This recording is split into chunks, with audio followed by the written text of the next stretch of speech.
அன்பிற்குரிய captain TV நேர்களே, எனது அன்பான வணக்கத்தை தெரிவித்துக்கொண்டு ஆரம்பிக்கிறேன்.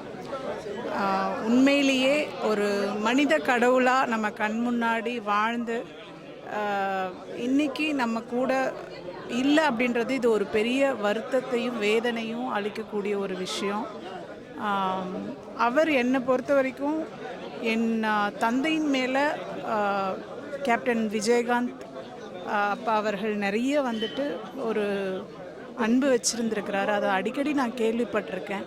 நிறைய படப்பிடிப்பு தளங்களில் வந்துட்டு அவங்க பார்க்கணுன்னு ட்ரை பண்ணியிருக்கிறாங்க, அதை கேள்விப்பட்டேன்.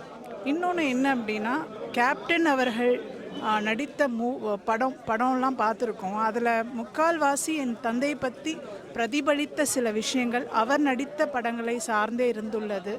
அப்போ மக்களுக்கு அது மூலியமாக நிறைய விஷயங்கள் புரிஞ்சிருக்கு. அவருக்கு நான் இப்போவும் அவர்கள் குடும்பத்துக்கும் அவருக்கும் ரொம்ப நன்றியை தெரிவிச்சுக்கிறேன். கேப்டன் அவர்களுடைய மகன் பிரபாகரன் அவர்கள் இப்போ நின்றுருக்காங்க. அவருக்கு என்னுடைய வாழ்த்தை தெரிவிச்சுக்கிறேன். அதே போல் இப்போ கேப்டன் அவருக்கு கிடைச்ச இந்த விருது அப்படின்றது வந்துட்டு தமிழக மக்களின் தமிழனின் பெருமையாக நான் இந்த இடத்துல பதிவிட்டுக்கிறேன். ஒரு தமிழன் எப்படி ஒரு கொடைவள்ளலாக வாழ்ந்தார் அப்படின்றதுக்கான ஒரு அடையாளமாக அவர் இன்றைக்கி இருக்கார். கண்டிப்பாக இதை வந்துட்டு நிறைய பேர், நிறைய இளைஞர்கள், நிறைய தலைவர்கள், நானும் சேர்ந்து சொல்கிறேன். இதை ஒரு இன்ஸ்பைரிங்காக அவரோட ஆக்டிவிட்டீஸ் அந்த ஒரு வரவங்களுக்கு, அவரை தேடி வரவங்களுக்கு அந்த வயிறார உணவு கொடுத்து அவங்கள அந்த பசியாத்தி அனுப்புகிற அந்த ஒரு விஷயத்தை நம்ம தமிழ் சமூகம் முன்னாடி இருந்த தமிழ் சமூகத்தோட ஒரு விஷயம், ஒரு பழக்க வழக்கமாக இருந்தது. அந்த இன்றைக்கி நிறைய பேர் மறந்துட்டோம்.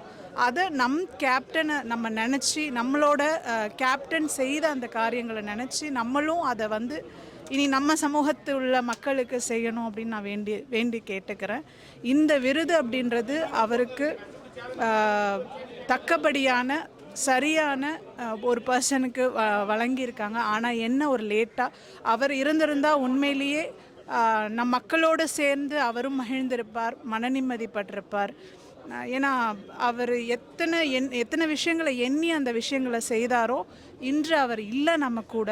ஆனால் நம்ம அவரோட பேரை போற்றி அவரை பற்றி பேசி அதிகமான மன நிம்மதி அந்த ஆன்மாவுக்கு, அந்த தெய்வத்துக்கு, அந்த தெய்வத்தோட ஆன்மாவுக்கு நம்ம கொடுக்கணும்.